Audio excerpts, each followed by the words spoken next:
ఫలితాలని ఇంకా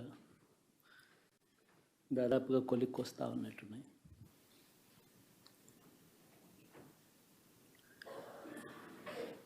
చూసిన ఫలితాలు జరిగిన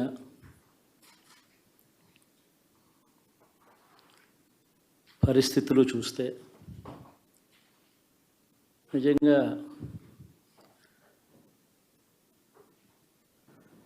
ఆశ్చర్యంగా కూడా ఉన్నాయి.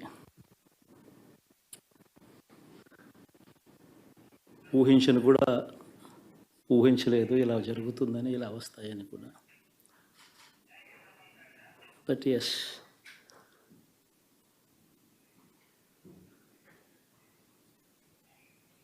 అమ్మఒడి అందుకున్న 53 లక్షల మంది తల్లులకు మంచి చేసినాం, పిల్లలు బాగుండాలి, వాళ్ళ చదువులు బాగుండాలని తాపత్రయపడుతూ అడుగులు వేశాం. మరి అక్క చెల్లెమ్మలు ఓట్లు ఏమయ్యాయో తెలీదు. 66 లక్షల మంది అవ్వాతాతలకు,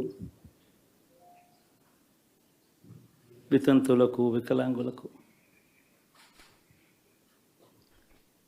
గతంలో ఎప్పుడు జరగని విధంగా మంచి చేశాం. వారి కష్టాల్లో తోడుగా ఉంటూ, వారి కష్టాన్ని అర్థం చేసుకుంటూ, వారి ఇంటికే పంపించే వ్యవస్థను సైతం తీసుకొస్తూ, గతంలో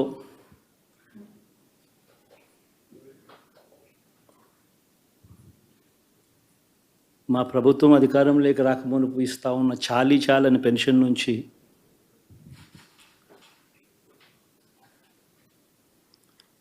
ఎంతో మంచి చేస్తూ అడుగులు వేసినా కూడా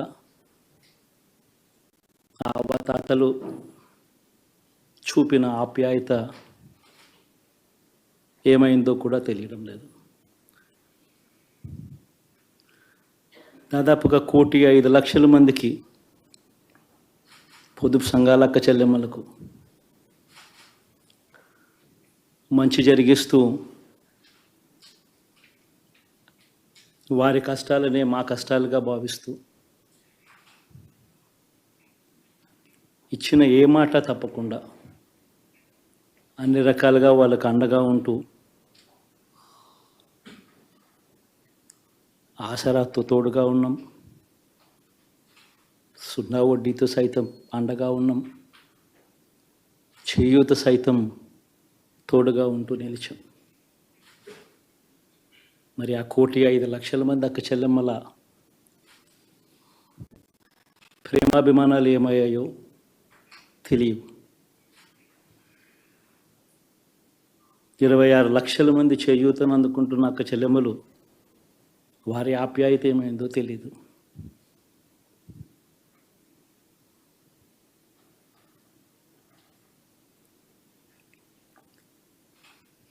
పిల్లల చదువుల కోసం ఏ తల్లి ఏ తండ్రి ఇబ్బంది పడకూడదు అని మొట్టమొదటిసారిగా పూర్తి ఫీజులు ఇస్తూ తీసుకొచ్చి అందగా నిలిచాం.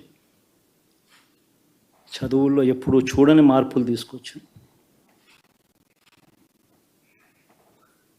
దాదాపుగా 12 లక్షలు మందికి సంవత్సరానికి మంచి జరిగిస్తూ, ఆ పిల్లలు, ఆ తల్లుల అభిమానం ఏమైందో కూడా తెలియదు.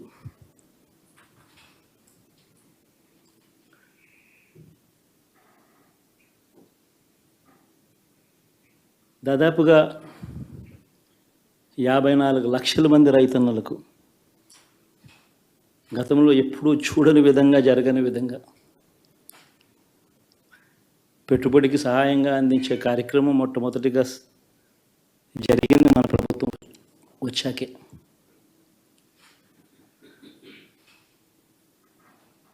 మరి అంతగా రైతన్నలకు తోడుగా ఉంటూ, రైతన్నలకు రైతు భరోసా ఇవ్వడం కానీ, సమయానికే వారికి ఇన్పుట్ సబ్సిడీ ఎప్పుడు జరగని విధంగా సీజన్ ముగిసేలోగానే ఇచ్చే కార్యక్రమం కానీ, ఉచిత ఇన్సూరెన్స్ కానీ, పగటిపూట 9 గంటలు ఇచ్చే కార్యక్రమం కానీ, ఉచిత విద్యుత్ ఇచ్చే కార్యక్రమం కానీ, మరి 1/2 కోటి మంది రైతన్నల ప్రేమ ఏమైందో తెలియదు.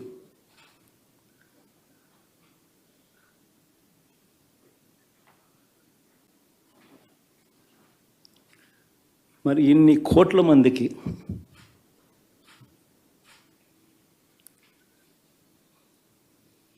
పేదవాడికి తోడుగా ఉంటూ ఆటో డ్రైవర్లు నడుపుకుంటా ఉన్నవాళ్ళు ఆటోలు తోలుకుంటూ టాక్సీలు తోడుకుంటూ ఇబ్బంది పడకూడదని వారికి అండగా ఉంటూ వాహనం ఇద్దాం, నేతన్నలకు అండగా ఉంటూ నేతన్న నేస్తాం, మత్స్యకారులకు తోడుగా ఉంటూ మత్స్యకార భరోసా, ఫుట్పాత్ మీద చిన్న చిన్న ఇడ్లీ షాపులు పెట్టుకొని నడుపుకుంటూ, చిన్న చిన్న బంకులు పెట్టుకొని నడుపుకుంటూ, చిన్న చిన్న వ్యాపారాలు చేసుకుంటా ఉన్న వీళ్లకు, నా అక్క చెల్లెమ్మలకు, నా అన్నదమ్మలకు మంచి జరగాలని ఆరాటపడుతూ వాళ్ళకు ఒక తోడు, నా రజకులకు, నా నాయి బ్రాహ్మణులకు, నా టైలర్లకు అని అండగా ఉంటూ వారికి ఒక చేదోడు. మరి ఇన్ని లక్షల మందికి ఇంత మంచి చేసి, ఇన్ని కోట్ల మందికి, లక్షలు కూడా కాదు, కోట్ల మందికి మంచి జరిగించి, ఎప్పుడు జరగని విధంగా మేనిఫెస్టో అంటే ఒక చెత్తబుట్టలో పడేసే డాక్యుమెంట్ కాదు. ఒక మేనిఫెస్టో అంటే ఒక బైబిల్ అని, ఒక ఖురాన్ అని, ఒక భగవద్గీత అని మొట్టమొదటి రోజు నుంచి కూడా భావిస్తూ ఏకంగా 99% వాగ్దానాలు అమలు చేసి అంతే చిత్తశుద్ధితో ఆ మేనిఫెస్టోను కూడా అక్క చెల్లెమ్మల ఇంట్లోకి తీసుకొని వెళ్ళి చూపించి మీరే టిక్కు పెట్టండి అనే నిబద్ధత గల ప్రభుత్వంగా పనిచేసాం. ఇప్పుడు జరగని విధంగా పిల్లల చదువులు, పేదరికం పోవాలి అని అంటే పిల్లల చదువులకు క్వాలిటీ ఎడ్యుకేషన్ అవసరం అని మొట్టమొదటిసారిగా ఇంగ్లీష్ మీడియంను వ్యతిరేకిస్తున్న వాళ్ళందరూ పెత్తందారులతో యుద్ధం చేసి సైతం పిల్లలకి ఇంగ్లీష్ మీడియం తీసుకొని రావడమే కాకుండా టోఫుల్, ఐబీ లాంటి కళలు కూడా కలం. ఆ పేద పిల్లలకు అండగా నిలబడాలని, తోడుగా ఉండాలని, వారి చరిత్రలు మార్చాలని, ఎప్పుడు చూడని విధంగా గ్రామ స్థాయిలోనే సచివాలయ వ్యవస్థ, వాలంటీర్ల వ్యవస్థ తీసుకొచ్చి ప్రతి ఇంటికి సేవలు అందించే కార్యక్రమం చేశాం. వివక్ష లేకుండా, కరప్షన్ లేకుండా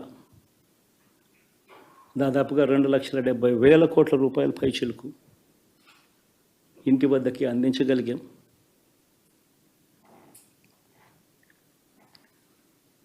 ఇప్పుడు చూడని మార్పులు తీసుకురావడమే కాకుండా ఒక చదువుల రంగం అయితేనేమి, ఒక విద్యారంగం, ఒక వ్యవసాయ రంగం అయితేనేమి, ఒక వైద్య రంగం అయితేనేమి,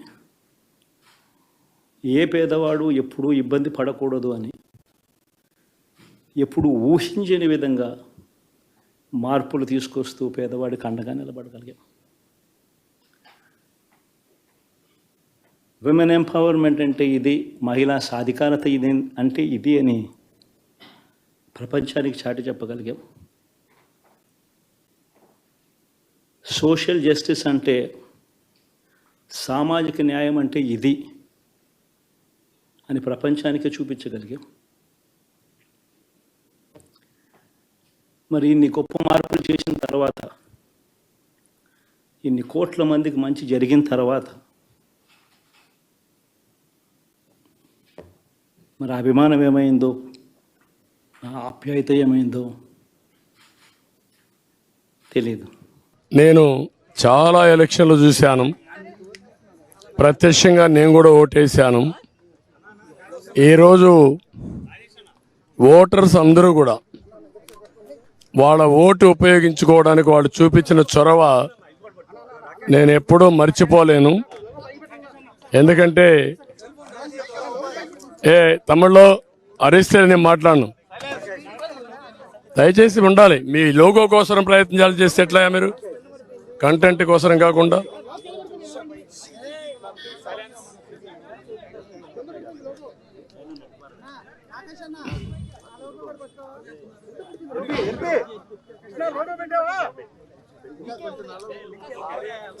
ఓకే ఓకే, అందరికీ నమస్కారాలు. ఈరోజు నేను ఇది చూస్తే అందరూ ఓటర్స్ కూడా 7 గంటలకే పోలింగ్ స్టేషన్కి వచ్చారు. తమ ఓటు ఒక పవిత్రమైన భావంతో ఓటేయాలనే ఉద్దేశంతో వచ్చారు. చాలా ఎన్నికలు చూశాను, కానీ ఈరోజు చూసింది మాత్రం చాలా ప్రత్యేకంగా కనపడుస్తుంది. ఓట్ అనేది ప్రజాస్వామ్యంలో ఒక వజ్రాయుధం. వాళ్ళ జీవితాల్ని, సమాజ జీవితాన్ని, వాళ్ళ పిల్లల భవిష్యత్తుని తీర్చిదిద్దేది. అది గుర్తించారు. చాలా పెద్ద ఎత్తున వచ్చారు.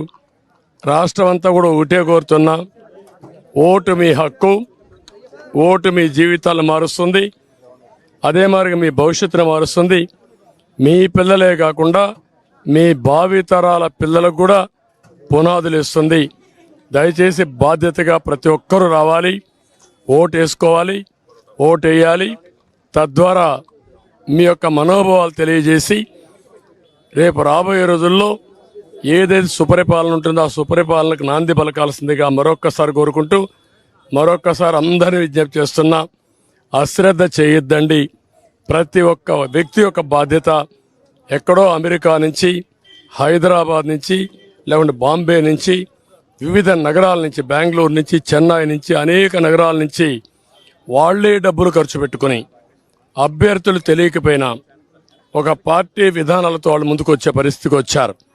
కొంతమంది అయితే పేదవాళ్ళు, కూరగాయలు వ్యాపారం చేసుకునే వాళ్ళు, ఇక్కడ లేకుండా ఎక్కడో ఉంటే సొంత ఖర్చులు పెట్టుకొని, క్యారియర్ పెట్టుకొని నేరుగా వచ్చి వాళ్ళ గ్రామంలో ఓటేసుకునే పరిస్థితికి వచ్చారు. ఇది నా జీవితంలో ఎప్పుడు చూడలా. ఇది నిజమైన ప్రజాస్వామ్యం, ప్రజాస్వామ్య స్ఫూర్తికి ఇది నిదర్శనం. అందరినీ మరొక్కసారి అప్పీల్ చేస్తున్నా, ప్రతి ఒక్కరూ రండి, మీ ఓటు హక్కును ఉపయోగించుకోండి. ఏ వ్యక్తి కూడా నేను చూశాను, వికలాంగులు, వృద్ధులు, నడవలేని వాళ్ళు వీల్ చైర్లో వచ్చి ఇది నా బాధ్యత, నేను ఓటేస్తానని చెప్పినప్పుడు నాకు చాలా ఆనందం కలిగింది. ఒళ్ళంతా పులకరించే పరిస్థితి వచ్చింది. ఇది వినూత్నమైన అనుభవం. అందరికీ మరొక్కసారి అభినందనలు.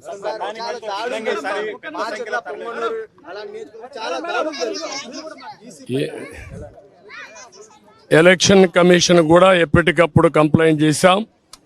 ప్రాథమికంగా మాకు పొంగునూరు వచ్చింది, మాచర్లో వచ్చింది, 2 దిక్కల్లో వస్తే అప్పటికే నేను కంప్లైంట్ చేశాం. అధికారులతో మాట్లాడుతున్నాం. అదే మాదిరిగా ఎలక్షన్ కమిషన్ కూడా అప్రోచ్ అయ్యాం. నేను ఒకటే ఎక్స్పెక్ట్ చేస్తున్నా, ఎలక్షన్ కమిషన్ ఆధ్వర్యంలో ఎలక్షన్ జరుగుతున్నాయి. ఇది రాష్ట్ర ఎన్నికల కమిషన్ కాదు. ఆ విషయం ఈ నాయకులు గుర్తుపెట్టుకోవాలి. ఎవరైనా ఒకటే కోరుతున్నా, ప్రజాస్వామ్యంలో ప్రజాస్వామ్యాన్ని అపహాస్యం చేయాలని ప్రయత్నం చేస్తే మాత్రం ఎట్టి పరిస్థితుల్లో మా కార్యకర్తలు కూడా గమనుండరు. జనైన్గా లా అండ్ ఆర్డర్ ప్రకారం మీరు ఓట్లేయండి. ప్రజా అభిష్టం నెరవేరాలి, దానికి మేము కట్టుబడి ఉంటాం. కానీ ప్రజాభిష్టాన్ని వమ్ము చేసే విధంగా రౌడీజంతో, గూండాయిజంతో మా ఏజెంట్లు కిడ్నాప్ చేస్తే మాత్రం ఎట్టి పరిస్థితుల్లో పోషించాం. ఎలక్షన్ కమిషన్ డిమాండ్ చేస్తున్నాం, పోలీస్ అధికారులను డిమాండ్ చేస్తున్నాం. ఎక్కడా అవాంఛనీయ సంఘటనలు జరగకుండా కాపాడవలసిన బాధ్యత మీది. ప్రతి ఒక్కరి వ్యక్తికి స్వేచ్ఛ ఉంది, స్వేచ్ఛగా ఓటేయాలి. ప్రతి ఒక్క రాజకీయ పార్టీకి స్వేచ్ఛ ఉంది, వాళ్ళ ఏజెంట్లు పెట్టుకునే హక్కు ఉంది. వాళ్ళ ఏజెంట్లు అలో చేయాలి, మీరే ప్రొటెక్ట్ చేయాలి. అది మీ బాధ్యత.